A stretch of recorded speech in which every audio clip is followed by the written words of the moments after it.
Türkiye'nin siyasi tarihinde öyle süreçler var ki başarılı bir yönetmenin elinde Oscar'lık filmlere dönüşebilir.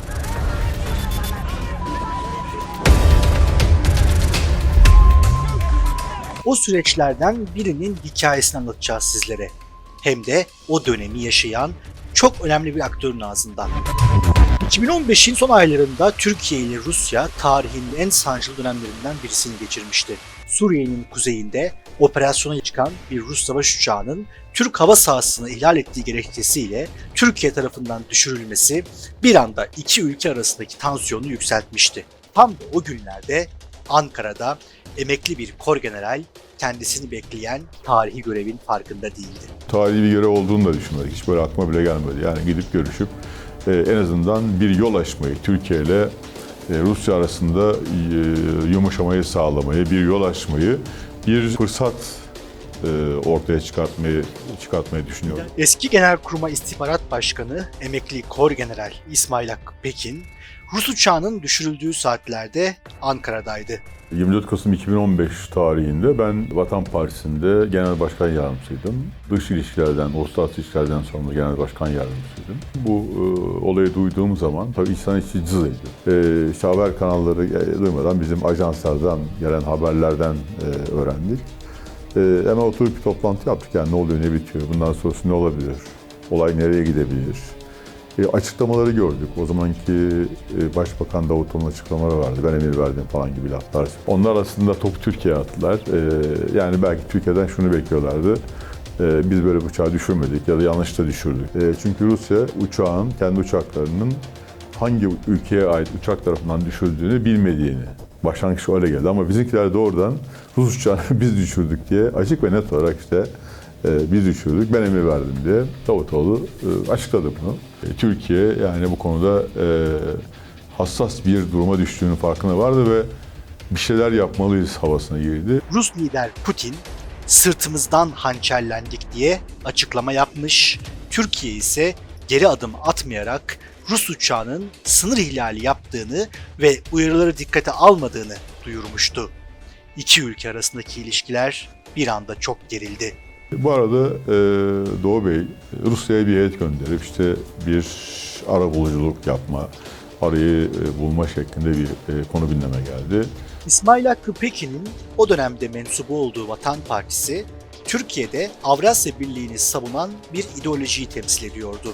Türkiye'nin Rusya ve diğer bölge ülkeleriyle ittifak yapmasını savunan bu parti, uçak krizinin en başından itibaren sürecin diyalogla çözülmesini istiyordu. Türk parlamentosunda tek bir sandalyesi bile olmayan, hükümet içinde yer almayan bu parti, bu süreçte çok ciddi bir misyon üstlendi. Partinin asker kökenli genel başkan yardımcılarından bir heyet derhal Moskova'ya gönderildi. Moskova'ya indik. Heyette ben uluslararası ilişkilerden sorumlu genel başkan yardımcısıydım. Yunus Soner ve Soner Polat. Allah rahmet eylesin yani gani. Benim yardımcımdı, benimle beraberdi. Ondan sonra Veriz Karataş da Hava Kuvvetlerindendi. O da partideydi. Putin'in yakınlarına, Putin'e çok yakın olan insanlara ulaşma imkanı bulduk. İsmail Hakkı Pekin, tarihi niteliğe sahip olan çok sayıda kritik görüşmenin yapıldığı Moskova temaslarını anlattı.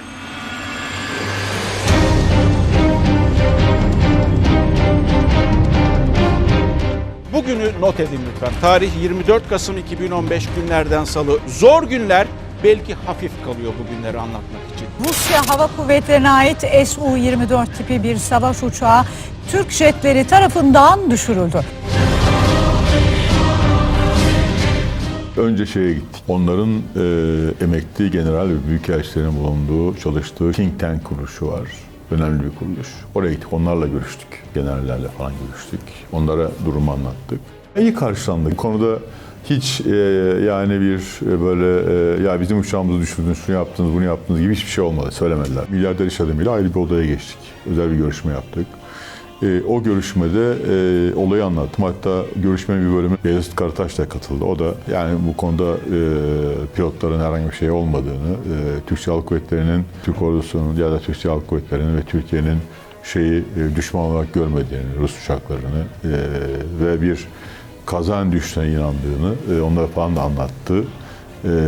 Yani gerekirse özür bile dilenir dedi bu konuyla ilgili falan. Bunları konuştuk hepsini.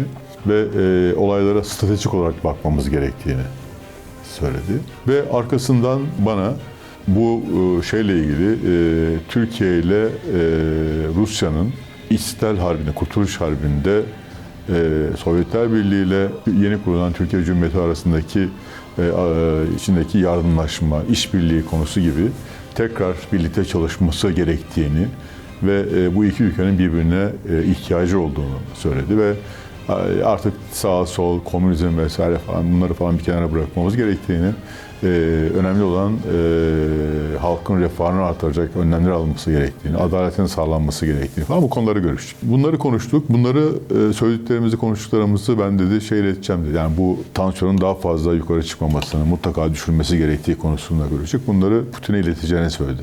Vatan Partisi heyetiyle görüşen Putin'e oldukça yakın bir Rus iş adamının söyledikleri yalnızca uçak kriziyle ilgili değildi. Türkiye'de yaklaşık 7 ay sonra düzenlenecek bir darbe girişiminde haber veriyordu. Bana size de özel bir soru sorabilirim dedi. Kusura bakmayın dedi. Buyurun dedim. Yani Türkiye'de önümüzdeki sene darbe olacağı değerlendiriliyor dedi. Ne düşünüyorsunuz dedi. Yani nedir falan. Çok yakın olan. Yani büyük ihtimalle belki de Putin ona şu soruyu sor diye söylemiş olabilir yani. Sonuçta ben dedim. Yani mevcut şartlarda Türkiye'de darbe olması için darbe ortamının ortaya çıkmasına müsait olması lazım.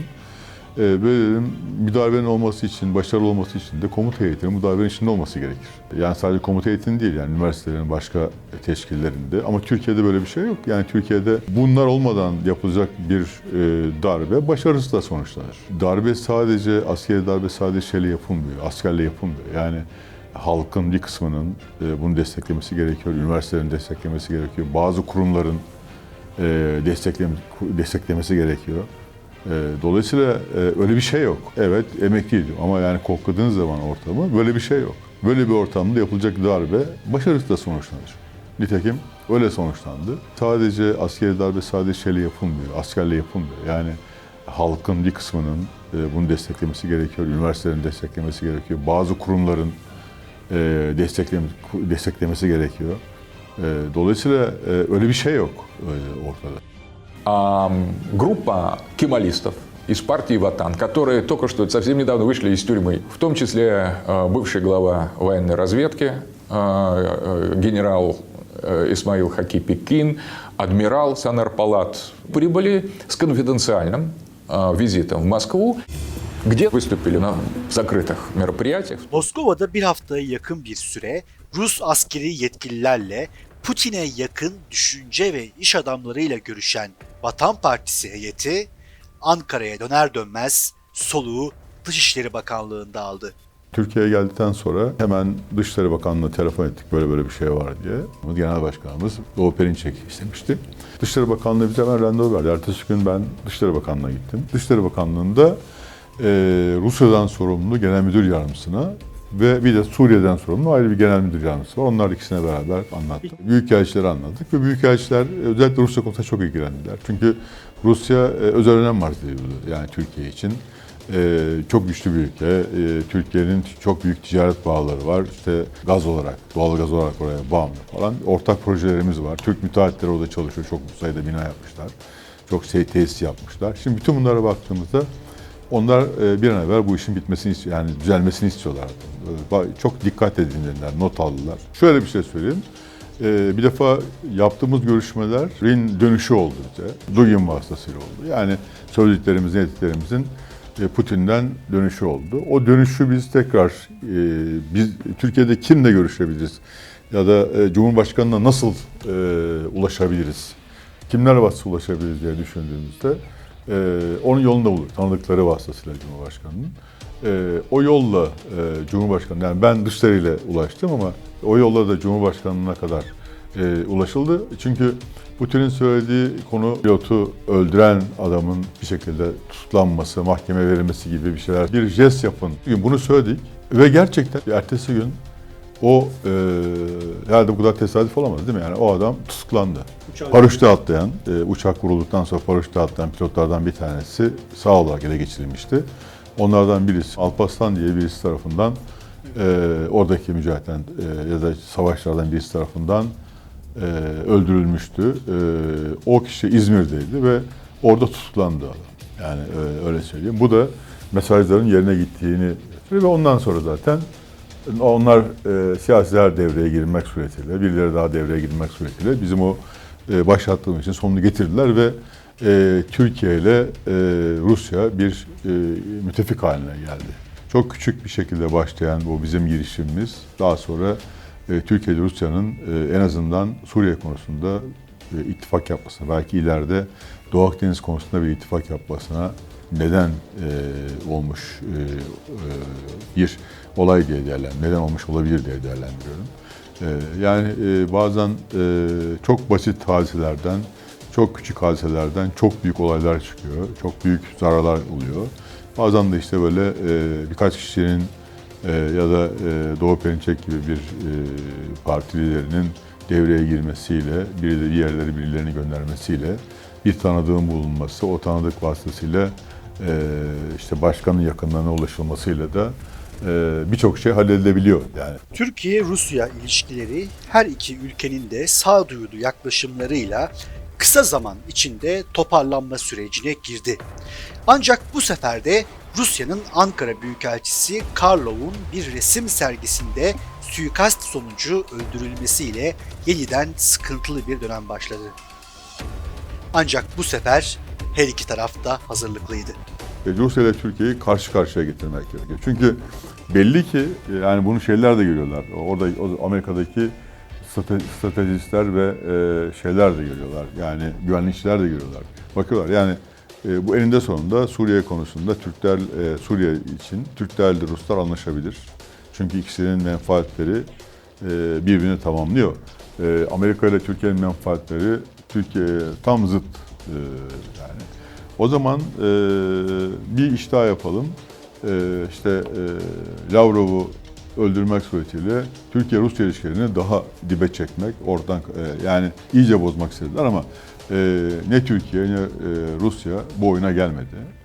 Bu işin içerisinde FETÖ'nün parmağı olduğu açık. Yani hem Lavrov'un öldürülmesinde hem de bu uçağın düşürülmesinde Rusya ile Türkiye'nin arasının açılmasını isteyen CIA'nin ve Amerika Birleşik Devletleri'nin FETÖ'yü kullanarak, FETÖ'nün Al-Kaide içerisindeki elemanlarını kullanarak yol açtığı bir şey diye değerlendiriyor.